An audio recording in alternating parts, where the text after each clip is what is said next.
Everyone wants to let their dog enjoy the outdoors, but you also want to keep them safe. Go on. The PetSafe Stay and Play wireless fence lets you create up to 3/4 of an acre that's safe for your pet to enjoy at home or away. This video will walk you through how to set the Stay and Play system up so that your yard can become their playpen and you'll have more peace of mind. The system works for pets weighing at least 5 pounds, but it's great for small and large dogs. It works by transmitting a radio signal that creates a circular containment area. Your pet wears a receiver collar that signals him if he tries to leave the boundary area.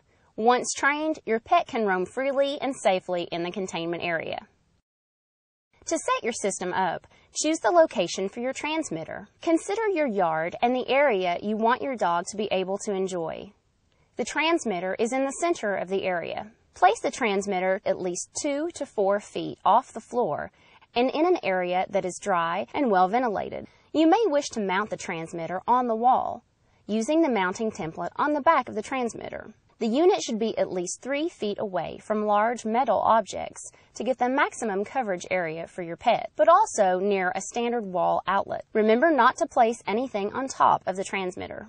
Switch the unit to low if you want the area for your pet to be less than 45 feet, and high if you want it to be greater than 45 feet. The receiver collar that your pet wears is rechargeable. It's a quick charge unit and will have a full charge within about 2 hours. This will last 2 to 3 weeks, depending on how many times your dog challenges the boundary. Fully charge the unit before you begin testing your system. The receiver collar comes with long and short contact points. If your pet has longer fur, use the longer contact points. Install these using the wrench provided. To turn the receiver collar on, press and hold the mode button for 5 seconds. The indicator light will turn on. You will press the same button to turn the collar off. With the collar on, hold the test light tool provided on the probes. Now walk out into your yard. The collar will flash and beep as you reach the boundary area, and the light on the test light tool will illuminate. You can use 2 people to make this process easier by having one person in the yard with the collar checking the boundary and one person at the transmitter adjusting the zone. You can adjust the boundary size up or down to make the area larger or smaller. Have one person stand with the collar and test tool at the desired boundary line. Have the other person at the transmitter set the boundary control to 8 and slowly turn the dial down until the collar beeps.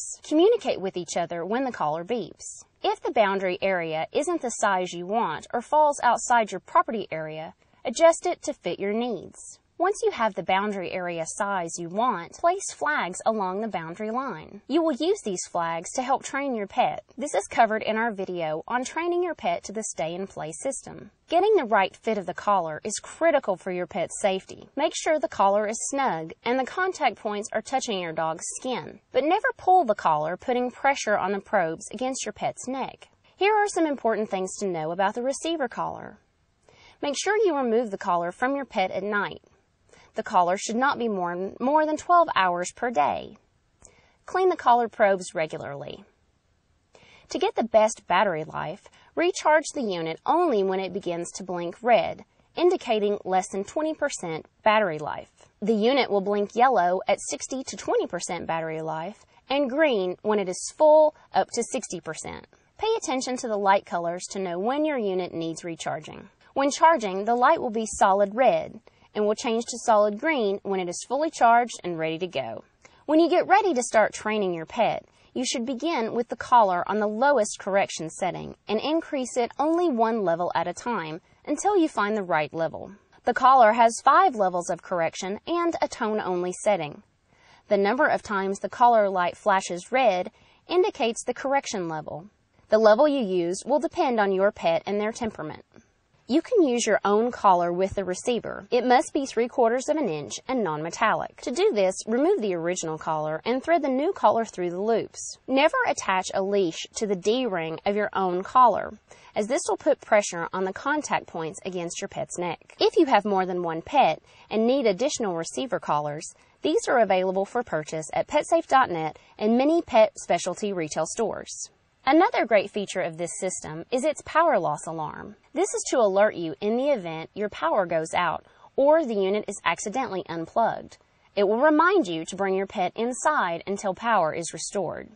To turn the power loss alarm off when it activates, you can either unplug the power adapter from the transmitter or press the alarm disable button and hold it for 5 seconds. Once you have charged your receiver collar fully and your system is set up as you would like it, you're ready to start training your pet. This is covered in our video on training your pet to the Stay and Play system. We know you're going to enjoy the Stay and Play wireless fence. If you have any questions during setup or training, please contact our customer care center. They're standing by to help.